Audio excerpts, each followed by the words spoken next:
Hi again, everyone. I've received a lot of requests in the recent past for information about a bonsai that you can grow indoors. So that's what I wanted to present and do a little work on in this video. This is a Ficus benjamina, and it's a tree that's often sold as a house plant in a lot of home stores, nurseries, and just about anywhere that sells plants. And as you can see, when properly taken care of, it can make quite an impressive bonsai.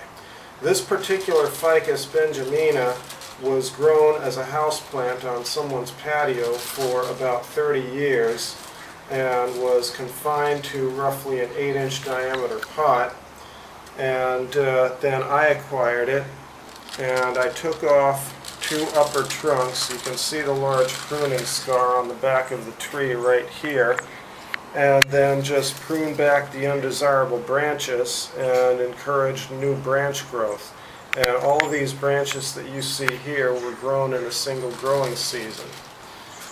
They're very simple to prune because they're vigorous growers whenever there's warm weather, and it's just a simple matter of going back between the nodes and cutting back any growth that you don't desire, and the tree will pretty much fill in whatever it wants. So, as I've said in some previous videos, it's simply a matter of pruning back everything that doesn't look like a bonsai. And in the case of this particular ficus, it's actually doing pretty well, so we're just going to do a little bit of lightweight cleanup pruning, and then we'll let it continue on with its business of growing well and looking beautiful.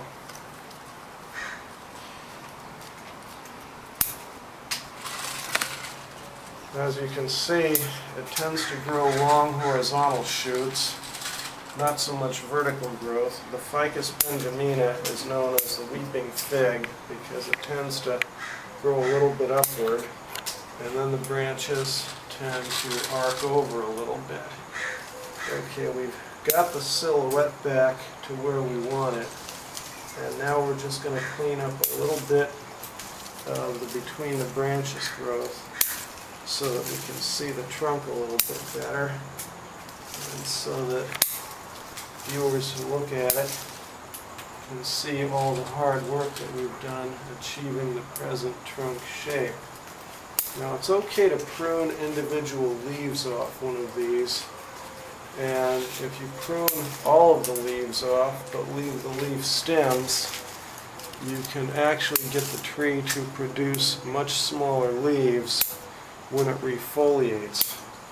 However, this particular tree is not far along enough in its development to need that particular form of pruning at this point. Now I'm just going back over the top of the tree and pulling back some of the upper growth a little bit. Again, I thought I'd get everything I wanted on the tree's silhouette, but looking at it again, I've decided to bring it back in just a little bit farther.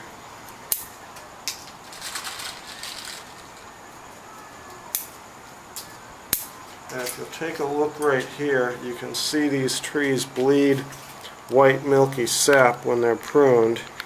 That's actually good for the tree because it means it heals over wounds quite rapidly.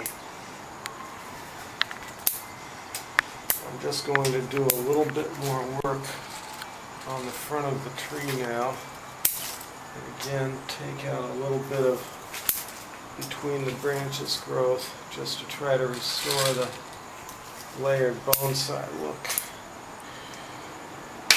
Okay, this is about close to finished here, and you can see we've cleaned the tree up. We've got a nice layered bonsai look, and it now looks like a very large, very old tree.